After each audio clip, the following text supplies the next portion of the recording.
Coisas que eu acho que você precisa, quando alguém está com depressão, uma das coisas que as pessoas perguntam, costumam perguntar, costumam questionar é: você sabe qual foi a razão que levou você a estar em depressão? E muitas vezes, gente, a resposta, ela não é óbvia. Porque em algum momento da existência, da caminhada, até você chegar àquele ponto, você se perdeu. E você não vê que a coisa é tão fácil de você, às vezes, ter como conhecimento. E eu lembro que quando eu estava nessa última crise que eu tive, uma das coisas que eu fui diagnosticado, o médico, o psiquiatra me diagnosticou como bipolaridade.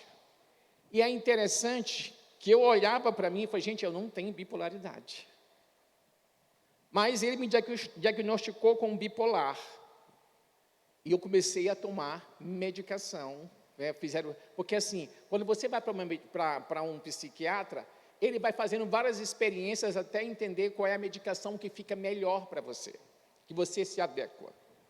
Mudei de psiquiatra, e a primeira coisa que ele fez foi fazer um teste comigo, com várias perguntas, para saber que se aquele diagnóstico era verdadeiro. E ele virou para mim assim: eu acho que você não tem bipolaridade. Eu falei: eu também acho que não, mas... Então, assim, muito cuidado com os diagnósticos que dão para você. Porque eu estava conversando esses dias com o Gustavo, o diagnóstico, gente, ele ajuda sim. Mas tem gente que quando tem um diagnóstico, ela só consegue se ver pelo prisma daquele diagnóstico. Ela não consegue se ver além daquele diagnóstico. E aí, vamos caminhando. Em março do ano passado, aconteceu uma situação que me ajudou a ter energia para poder reagir, para poder viver. E eu comecei a caminhar todos os outros meses depois de março, e caminhar bem. Quando foi em julho do ano passado, Deus começou a me dar consciência do que de fato era a causa da minha depressão. Existe um livro chamado Perdas Necessárias. Você precisa entender que na vida existem perdas que são necessárias. Quer ver uma coisa? Todos nós já nascemos com uma perda, gente. Todos nós. Adivinha qual é a primeira perda que você tem? Quando você é separado da sua mãe, quando você nasce. Quando aquele cordão umbilical é cortado. Aí você algumas crianças vão cedo para uma creche, é uma outra perda. Então, se você for ver, a vida, ela é uma sucessão de perdas. Só que existem perdas que elas são necessárias, porque se elas não acontecerem, nós não crescemos. Agora, a maneira como nós encaramos essas perdas, o ambiente que nós vivenciamos, o ambiente que temos na família, e que nos dá suporte para que em cada perda a gente consiga se equilibrar, que é importante. Então, chegou o momento, eu já falei isso, mas eu quero repetir. Em julho, desde 2020, nós fazíamos parte de uma escala de pastores do Recreio, que fazia todo dia, de segunda a sexta, um tempo devocional pelo Instagram. E nós fazíamos parte dessa escala. E aí, quando foi em 2025, eles resolveram acabar com esse momento, porque já era um outro momento. E adivinha quem fez a última devocional? Ana e eu. No dia anterior, que nós estávamos nos preparando para a devocional, eu falei para a Ana Maria: isso não é muito sintomático? Nós somos os últimos dessa escala. Quando chegou o dia seguinte, quando terminou a devocional, eu falei para a Ana: fechamos um ciclo. Eu mudei para cá no dia 11 de fevereiro de 2019. Vai fazer 7 anos, o dia 11 desse ano. 7 anos que eu mudei para cá. No dia 10, que foi um domingo, teve uma baita despedida na Sara Recreio para nós. Tanto no culto da noite, como no culto da manhã. Uma baita despedida. E ali, eu me despedi da igreja, me despedi das pessoas, mas até julho do ano passado, mais exatamente, até 4 de agosto de 2025, eu ainda estava no Recreio. Eu ainda estava até no grupo de WhatsApp do Recreio. E aí, quando foi nesse dia, eu falei assim, no dia antes, no dia 3, eu falei assim, é hora de sair desse grupo. É hora de me despedir dessa história. E eu escrevi uma mensagem para todos os pastores e bispos que faziam parte desse grupo. E eu quero ler para vocês o que eu escrevi. Queridos bispos e pastores, bom dia. Espero que todos estejam bem e prosperando naquilo que Deus confiou às mãos de cada um. Já se passaram 6 anos desde que Ana e eu viemos para Nova Friburgo. Nesse tempo, muita água passou debaixo da ponte. E as águas que ainda correm são das saudades dos muitos relacionamentos que construímos no Rio ao longo dos anos em que vivemos aí e servimos a Sara Recreio. Agora sinto que estou mais pronto para me despedir deste grupo de WhatsApp. Afinal, de vocês, eu já me despedi há 6 anos, não é? Dias atrás eu me perguntei por que ainda não havia saído deste grupo. E a resposta que encontrei foi, porque ainda me queria sentir pertencente. E no fundo também não queria ser esquecido. Ouvi certa vez uma frase que me marcou. A distância permite a saudade, mas nunca o esquecimento. Espero que isso seja o que venhamos a viver. Sou profundamente grato pela vida de cada um de vocês e oro para que Deus continue a conduzi-los a lugares mais profundos nele. Receba o meu abraço e quando quiserem venham nos visitar, com carinho, o Osto Rangel. Eu passei o dia todo no grupo, recebi trocentas mil mensagens e à noite eu saí desse grupo. E aí você pode pensar, o que tem a ver isso com como vai a sua alma? Isso era uma das razões da minha depressão. Eu tive uma perda relacional muito grande quando eu mudei para cá. E eu lembro que quando eu comecei a ter as minhas primeiras crises de ansiedade e fui diagnosticado com depressão, eu fui conversar com uma professora da faculdade e ela me disse o seguinte, tá gente, ela é friburguense, tá bom? Ela é friburguense. Ela falou, Osto, eu preciso dizer para você que você está numa cidade que não recebe bem os de fora. Mas quando você fura a bolha, é outra coisa. Então, assim, tinha tido uma perda muito grande. Estava como pastor de uma igreja onde eu precisava, e numa cidade onde eu precisava construir relações. E eu quero que você possa entender que construir relacionamento não é fácil. E aí, é uma coisa você ter relacionamento com a igreja quando você é pastor. Porque você tem aquela questão de o pastor e as ovelhas, o pastor e a igreja. E essa forma como nós fazemos igreja, do púlpito, olha a distância entre eu e vocês. E essa distância, gente, muitas vezes ela é vivenciada no dia a dia. Hoje é diferente porque, assim, eu acho que já me despedi demais, já mostrei a minha humanidade demais, justamente para aproximar vocês de mim. Mas é sempre aquela coisa, é o pastor. É como se nós não tivéssemos necessidades. Não estou fazendo nenhum tipo de cobrança não, tá, gente? Só estou falando da maneira como, muitas vezes, o pastor é visto. E aí tem mais uma outra coisa. Eu estou vivendo um momento de uma outra perda. Eu saí da vida adulta para entrar na vida noite. Eu sou um 60 mais. E aí nós vivemos, quando você chega nessa fase, tem mais uma outra coisa. Algumas pessoas naturalmente nos excluem das suas programações, porque nós somos tidos como idosos. É verdade, gente. É verdade. Os jovens não querem andar com a gente.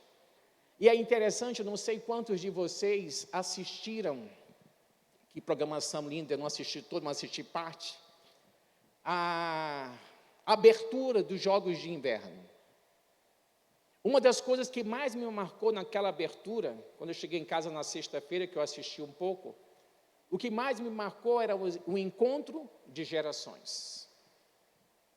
Era sempre a juventude, uma geração presente com a geração antiga. Então, assim, eu acho que aí está a saúde. Então, eu estou vivendo nesse momento uma outra perda e me reinventando neste momento como pessoa, como homem, como profissional, como pastor. Então, dentro disso que existem perdas necessárias, eu lembro que na sexta-feira retrasada, eu tive uma consulta com o psiquiatra que cuida de mim, porque eu comecei a ter umas crises de sudorese, e eu comecei a pensar assim, falei, tem alguma coisa errada. E aí eu fui para a consulta com ele, e aí ele veio fazer todo o meu histórico, eu falei assim, pera lá, deixa eu só fazer uma observação, querido. Em relação à minha mudança do Rio para cá, está tudo resolvido. Eu não tenho mais nenhuma pendência em relação a isso. Isso é uma coisa resolvida de mim, estou sarado em relação a mim. Eu só quero entender o porquê dessa sudorese. Então, uma coisa que é importante é que você possa entender, gente, que você tem que estar se cuidando todo o tempo. Por que eu estou numa academia? Porque eu preciso me cuidar.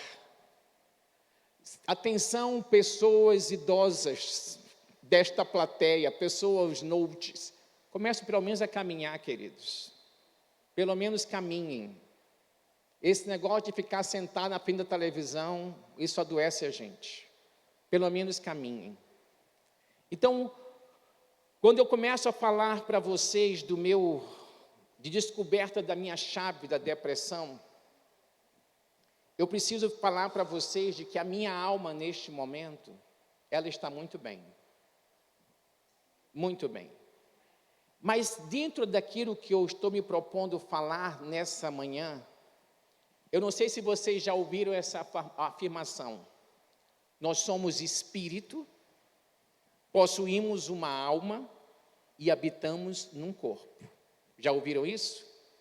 Nós somos espírito, temos uma alma e habitamos num corpo.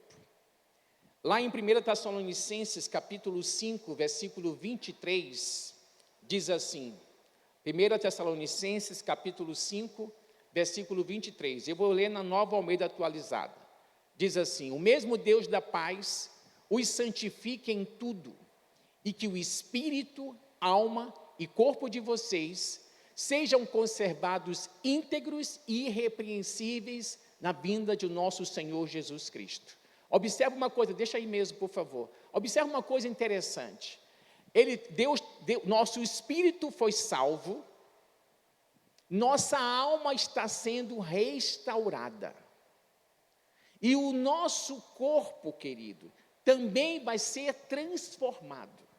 Uma coisa que você precisa entender é que a obra de Deus não salva apenas o seu espírito, mas Deus salva o seu espírito, e a ideia é transformar a sua alma, nossa alma, e transformar também o nosso corpo. Então, a obra de Deus na nossa vida, ela é integral. E essa leitura humana, da maneira de ler o ser humano, que mostra que o ser humano é composto por 3 dimensões distintas, quer dizer o seguinte: quando nós pensamos no espírito, nós pensamos na dimensão da comunhão com Deus. Aonde eu tenho comunhão com Deus? No espírito. É no espírito que eu tenho comunhão com Deus. O espírito é a capacidade da percepção espiritual. Interessante, de antes de eu me converter, em junho de 84, eu não tinha nenhuma percepção espiritual. E eu habitava no lugar onde o espiritual, o sobrenatural, acontecia, mas eu não conseguia perceber nada, eu não conseguia sentir nada. Isso só aconteceu depois que eu nasci de novo.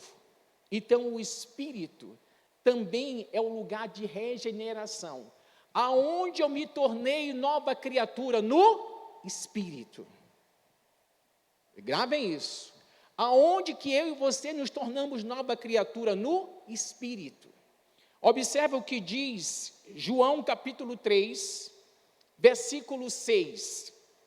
Jesus falando para Nicodemos: o que é nascido da carne é carne, o que é nascido do espírito é espírito.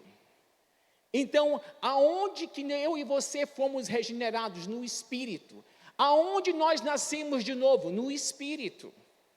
Então, você precisa entender que quando nós falamos do espírito, nós estamos falando do centro da consciência moral e da adoração.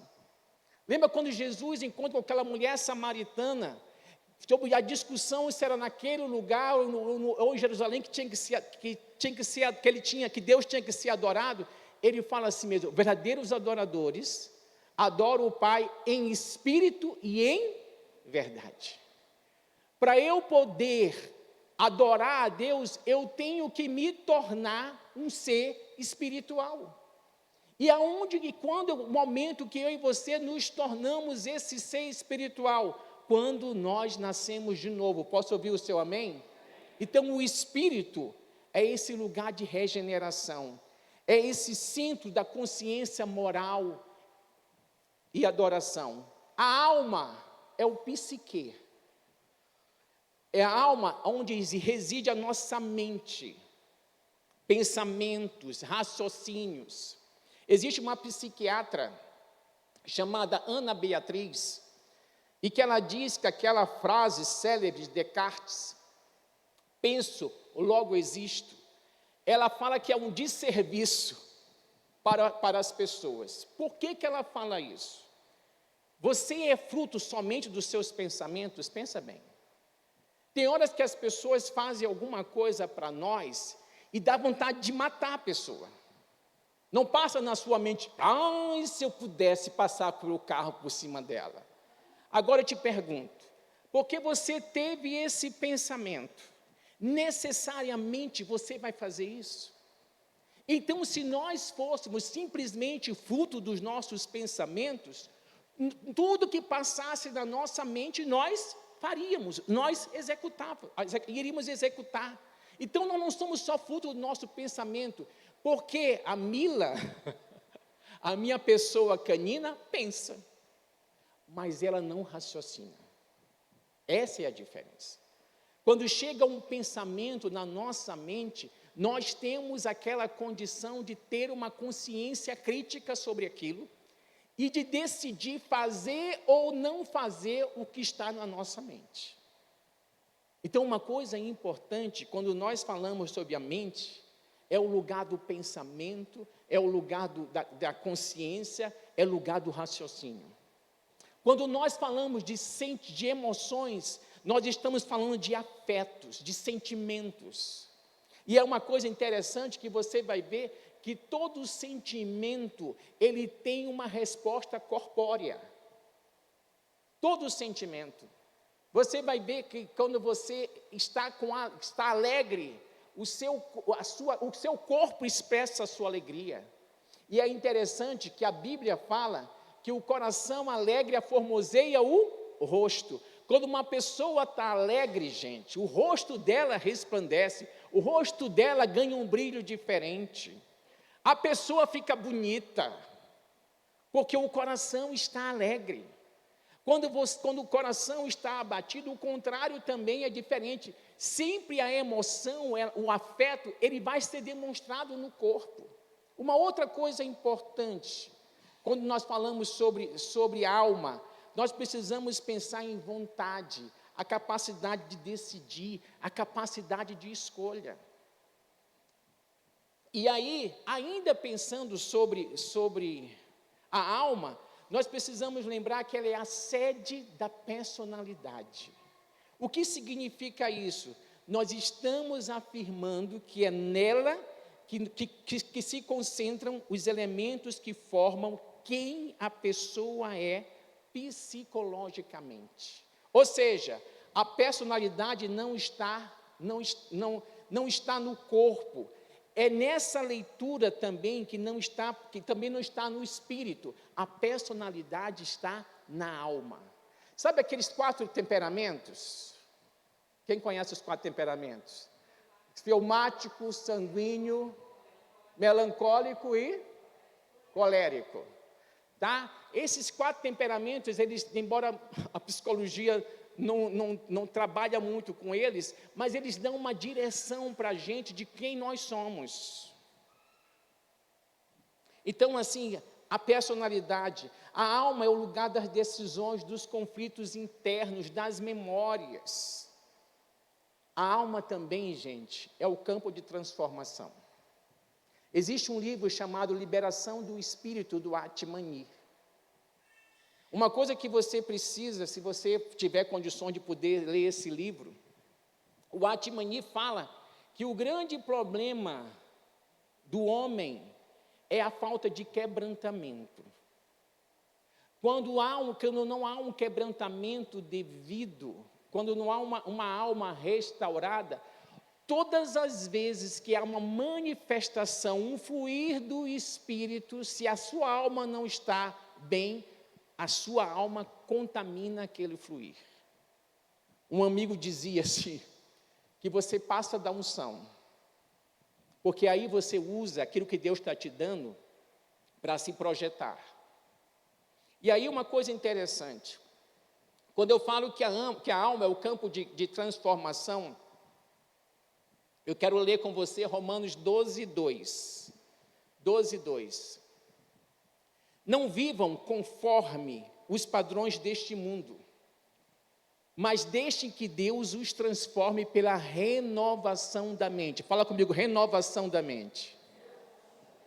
Para que possam experimentar qual é a boa, agradável e perfeita vontade de Deus. A sua alma, querido, ela só é transformada se a sua mentalidade for transformada. Enquanto a sua mentalidade não for transformada, você vai sempre se achar aquém do que Deus está dizendo sobre você. É interessante que se você for ler a história do rei Saul, você vai ver que Saul começou bem. Mas quando Samuel fala para ele de quem ele seria, a primeira coisa que Samuel fala sobre ele é: eu sou da menor tribo e minha família é a menor da tribo. O que isso denota para você? Vamos usar essa expressão. Saul tinha um complexo de inferioridade. Quando ele vai exercer o seu papel de rei, no momento que Deus poderia ter confirmado ele como rei de Israel, ele não consegue obedecer Deus 100%, porque ele estava preocupado em agradar as pessoas. Quando você está preocupado em agradar as pessoas, sabe o que isso significa? é que que significa que a sua vida não está 100% nas suas mãos. A sua vida está nas mãos das pessoas. É interessante, todas as pessoas com dependência emocional, você vai ver que elas têm um sentimento de que, se eu perder fulano de tal, eu vou perder a vida.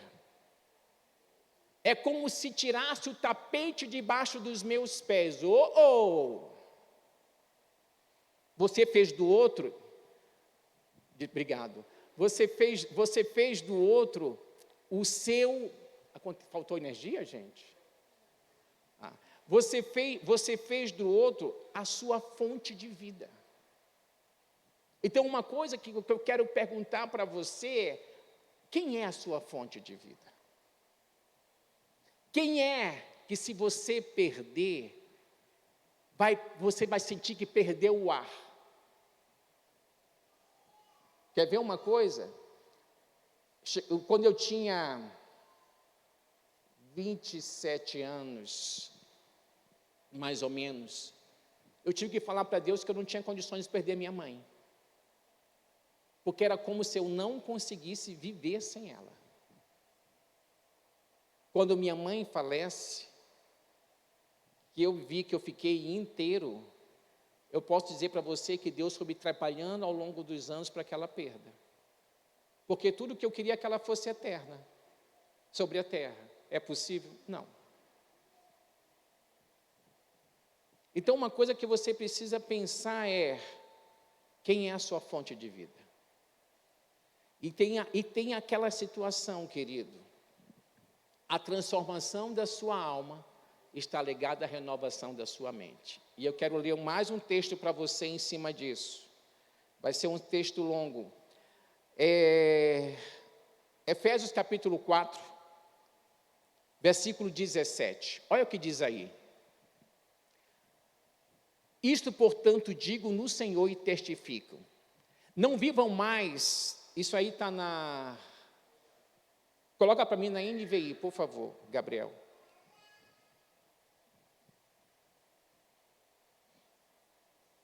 NVI. Assim eu digo a vocês e no Senhor insisto, que não vivam mais como gentios na inutilidade dos seus pensamentos. Fala para mim assim, inutilidade dos pensamentos. Próximo.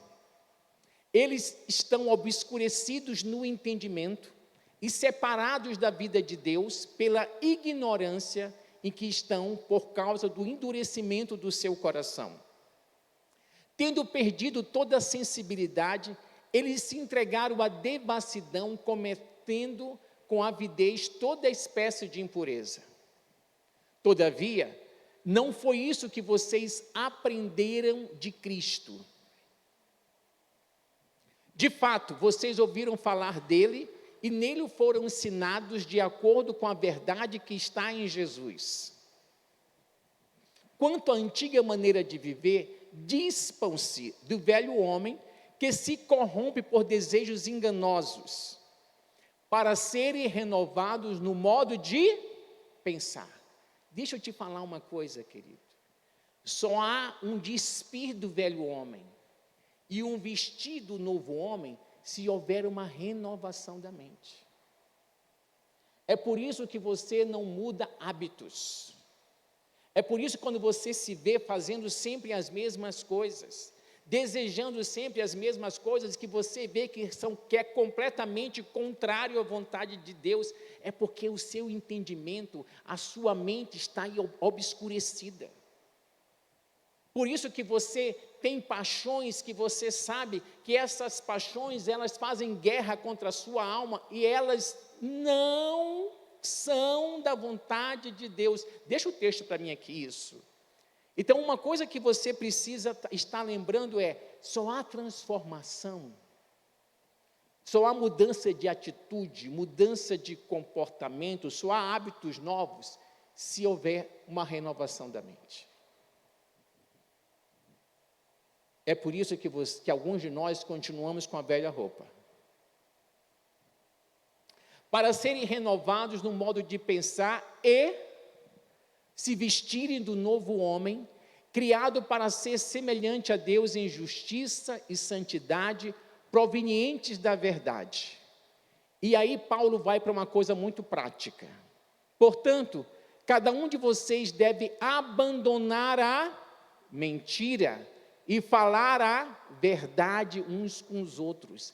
Falar mentira é do velho homem. Falar a verdade é do novo homem. Aí alguns falam assim, mas tem aquelas mentirinhas que são brancas. Não existe mentirinhas brancas, é mentira. O que acontece é que nós precisamos aprender a falar a verdade em amor. E aí ele continua, pois todos nós somos membros de um mesmo corpo. Próximo. Quando ficarem irados, não pequem. Não permita que o sol se ponha enquanto durar a ira de vocês. Ele não está mandando você reprimir a ira. Mas ele está dizendo para você não pecar quando você estiver irado. É aquela situação, deixa eu sair daqui. Porque você sabe que se você for falar naquele momento, você vai detonar uma bomba atômica. Então a Bíblia fala, irai-vos e não pequeis. Porque quando você, a ira é uma emoção muito forte. Se você implodir, você vai adoecer. Então você tem que precisar aprender a saber como colocá-la para fora. Próximo. E não dei lugar ao diabo. Até o 27, não é isso? Não, 28. O que furtava, não furte mais. Tudo isso, gente, é um comportamento antigo e um comportamento novo. Mas antes, trabalhe fazendo o que é bom com as próprias mãos, para que tenha o que repartir com quem estiver em necessidade.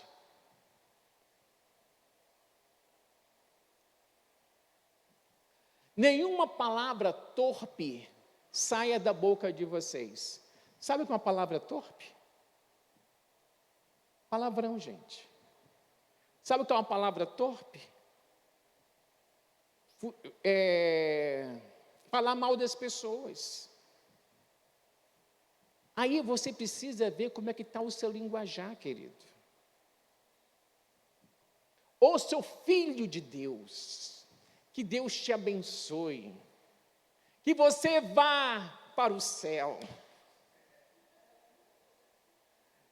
Como eu te amo.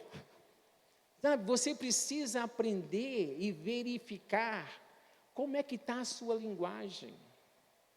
O que você fala no seu dia a dia? O que você fala no trânsito, querido? Quando alguém corta você, sabe? Quando você... Gente, o lugar de maior revelação é a nossa casa. É o lugar de maior revelação.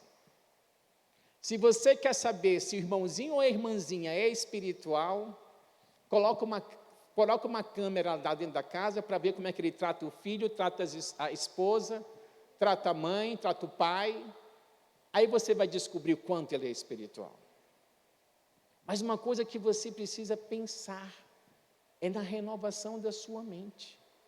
Porque esse comportamento é fruto de uma mentalidade transformada. Nenhuma palavra torpe saia da boca de vocês, mas apenas a que for útil para edificar os outros conforme a necessidade, para que transmita graça aos que ouvem. Fala comigo, mentalidade renovada, transforma a atitude e transforma comportamento e caráter. Mentalidade renovada. É por isso que a alma é um lugar de transformação. É por isso que Davi fala que a palavra de Deus restaura a alma. O que restaura a alma? A palavra de Deus. Quanto mais você tiver da palavra de Deus, mais possibilidade da sua alma ser restaurada. corpo. Nós vimos espírito, alma, corpo.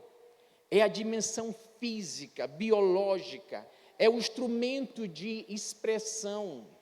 Fala comigo assim: o meu corpo é templo do Espírito. E aí eu quero mostrar uma coisa para você, 1 Coríntios capítulo 6, versículo 9. Olha o que diz aí. Vocês não sabem que o corpo de cada um de vocês é membro de Cristo? Tomarei os membros de Cristo e unirei a uma prostituta? De maneira nenhuma. Vocês não sabem que aquele que se une a uma prostituta é um corpo com ela? Pois está escrito: os dois se tornarão uma só carne. Deixa eu te falar uma coisa, querido. Você não é só carne com a sua mulher. Você é uma só carne com toda mulher que você deitar. Quer seja dentro de uma relação matrimonial ou dentro de uma relação que não seja matrimonial. Tem muita gente sendo uma só carne com muita gente. Deixa eu te falar uma outra coisa. O sexo não é só físico, ele é metafísico. Existe algo de espiritual no sexo, que se você vive uma vida sexual desregrada, saiba que todo homem ou toda mulher com quem você deita, você traz algo para dentro da sua vida. E aí eu me lembro de um amigo meu, que deu uma derrapada em Deus. E aí ele levou uma moça para a casa dele. E quando foi na hora H, a mulher endemoniou. E o demônio virou para ele e falou assim: te peguei. Nunca esqueço disso. E aí ele ligou na época que ele também era líder dele, meu pai na fé, e falou assim: fulano de tal, corre para cá, porque tem uma moça endemoniada na minha cama, e eu não sei o que fazer com ela. Só para que você entenda, querido, que há algo de espiritual no sexo. Olha na continuidade, olha o que diz aí. Será que eu tomaria os membros de Cristo e os faria membros da prostituta? De modo nenhum. Versículo 16. Ou não sabe que o homem que se une a uma prostituta forma um só corpo com ela? Porque, como se diz, os dois se tornarão uma só carne. Próximo. Mas aquele que se une ao Senhor é um espírito só com Ele. Se você se uniu a Cristo, você é um espírito só com Cristo. Próximo. Fujam da imoralidade sexual. Qualquer outro pecado que uma pessoa cometer é fora do corpo, mas aquele que pratica imoralidade sexual peca contra o próprio corpo. E aqui não é o corpo de Cristo, aqui é pecar contra o seu próprio corpo. Próximo. Será que vocês não sabem que o corpo de vocês é santuário do Espírito Santo, que está em vocês e que vocês receberam de Deus, e que vocês não pertencem a vocês mesmos? Porque vocês foram comprados por preço. Agora, pois, glorifique a Deus no vosso corpo. Então, uma coisa que você precisa entender: eu preciso glorificar a Deus no meu espírito, eu preciso glorificar a Deus na minha alma, eu preciso glorificar a Deus no meu corpo. E aí, quando João escreve a Gaio, que é a terceira carta de João, ele começa dizendo assim, 3 João, capítulo 1, versículo 2. E aí eu vou ler na NAA, tá? Aí essa é a mudança, é isso. Amado, peço a Deus que tudo corra bem com você e que esteja com boa saúde, assim como vai bem a sua alma. Uma coisa que eu quero que você possa entender é que nesse texto aqui, João está dizendo para Gaio a sua alma está em ordem. E porque a sua alma está em ordem, a sua saúde também está bem. E tudo que você faz prospera. Querido, lembra das doenças psicossomáticas? Depressão, eu posso dizer para você que ela tem uma origem psicossomática, porque ela vai responder ao corpo. Eu lembro de uma amiga minha que teve um câncer, e quando ela foi fazer a terapia, a médica virou para ela, a psicóloga virou para ela e falou assim: como é que você construiu esse câncer? Eu atendi uma angolana que estava, quando ela chegou para as minhas mãos, ela estava já em cuidados paliativos. Ela tinha 6 meses de vida. E eu perguntei para ela isso: como foi que você construiu esse câncer? Ela falou: eu construí mesmo. Ela falou: isso aqui é a história de todas as minhas perdas e mágoas. Coisas que eu não consegui resolver. Eu conheci uma outra mulher com câncer, que durante muito tempo na vida dela, no relacionamento dela com o marido, essa mulher foi agredida das piores formas. Ao ponto que ela chegou para mim e falou assim: não ore mais pela minha cura, ore pela minha alma, porque eu preciso perdoar. Eu não quero morrer sem perdoar este homem. Que lixo você tem carregado na sua alma? Falta de perdão?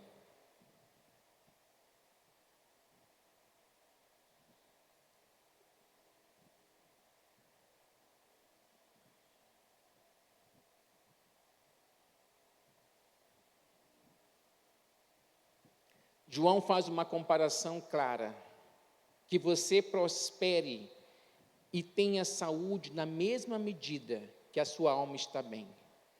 Isso revela algumas coisas importantes. A alma pode ir bem ou mal. Lá no Salmo 42, Davi fala: por que estás abatida, ó minha alma? Então a alma pode estar bem ou a alma pode estar mal. A grande questão é você saber o porquê que a sua alma está abatida. Porque Davi responde: espera, pois, em Deus, pois ainda o louvarei. Ele estava abatido porque era como se ele estivesse vivendo uma escassez da presença de Deus. É como se ele estivesse vivendo um abandono de Deus. Então, uma coisa que você precisa pensar é saber qual é a razão do abatimento da minha alma. Por que a minha alma está tão bem? As duas coisas precisam ter uma resposta. Uma outra coisa importante: João reconhece que o estado de interior da pessoa importa e importa muito. A vida exterior sempre vai refletir a vida interior. Saúde, prosperidade, bem-estar estão conectadas à forma como a pessoa está por dentro. E é interessante que quando João escreve essa carta para Galho, ele está dizendo para ele: a sua vida emocional e espiritual estão saudáveis. Duas coisas importantes: não há vida espiritual saudável sem uma vida emocional saudável. Não há. Se você não está bem emocionalmente, você não está bem espiritualmente. Mas o espiritual pode tracionar o emocional. E vice-versa. É uma coisa ligada à outra, gente. Então eu quero que você possa pensar por onde a força de Deus está se esvaindo na sua vida. Quais são as rachaduras da sua alma? Qual é a dificuldade que você tem para poder fazer frente às situações e dizer para você mesmo: eu posso atravessar esse vale?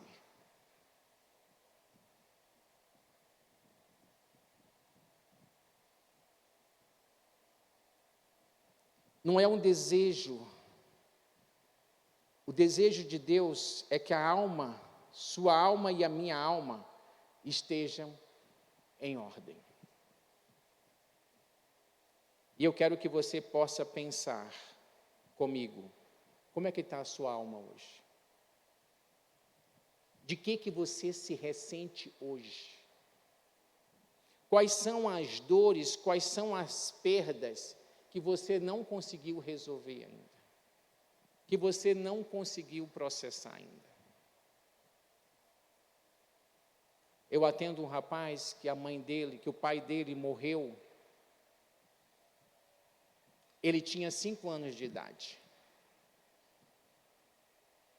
E ele descobriu comigo que ele tinha muita raiva do pai ter morrido, porque ele se sentiu abandonado pelo pai.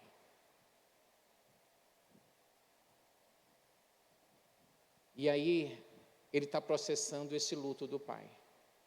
Existe um filme que eu quero dar para vocês como dica, para que você possa assistir hoje, em vez de assistir Luciano Huck, um filme chamado Uma Carta para a Sua Juventude.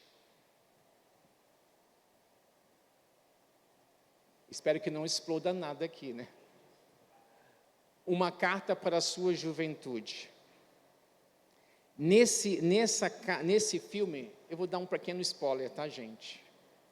Uma Carta para a Sua Juventude. O filme começa com uma festa de aniversário da filha do cara, 10 anos de idade. E aí o pessoal vai cantar parabéns para ela, só que ele estava vendo um pouquinho antes, uma foto da irmã dele, de 10 anos de idade.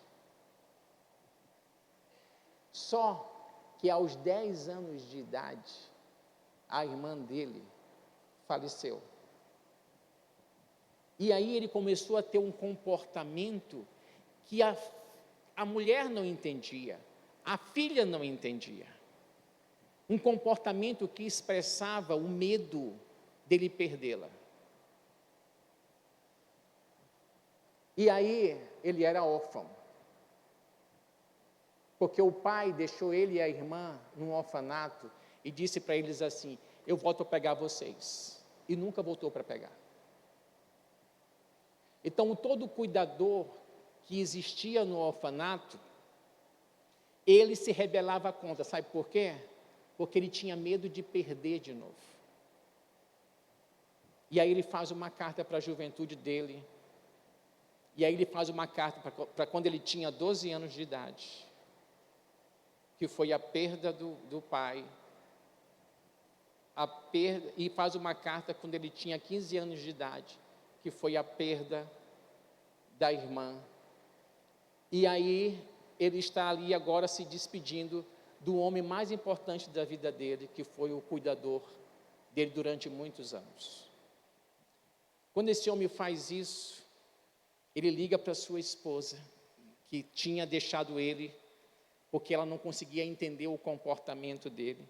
Ele liga para sua esposa e fala assim para ela: se você quiser, agora eu estou em condições de poder falar para você o que estava acontecendo comigo. Moisés Grossman, ele costuma dizer que é por isso que o ontem é hoje. Porque se você não resolveu uma perda lá atrás, essa perda vai ter reflexo na sua vida hoje. Se você não perdoou alguém lá atrás, vai ter situações hoje no presente que vai refletir, como o pessoal diz, que vai trazer o gatilho dessa situação para hoje. Então, querido, como é que vai a sua alma?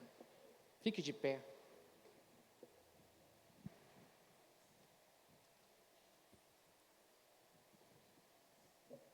Eu quero que você adore a Deus.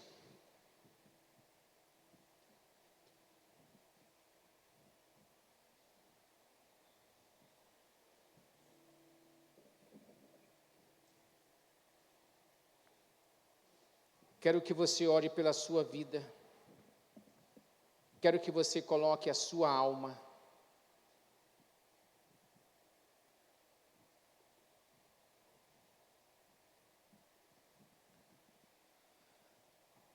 Sinta-se como se você estivesse diante de Deus. E Deus pergunta para você, como é que vai a sua alma? De quem você tem mágoa? Quem você não perdoou? Qual foi o luto que você ainda não processou? E luto aqui não fala só de pessoas que morreram, mas relacionamento que não deu certo, uma falência, uma mudança no seu estilo de vida e que você não conseguiu processar ainda. Recursos que foram tirados da sua mão. O que você precisa processar hoje? Do que você precisa se despedir?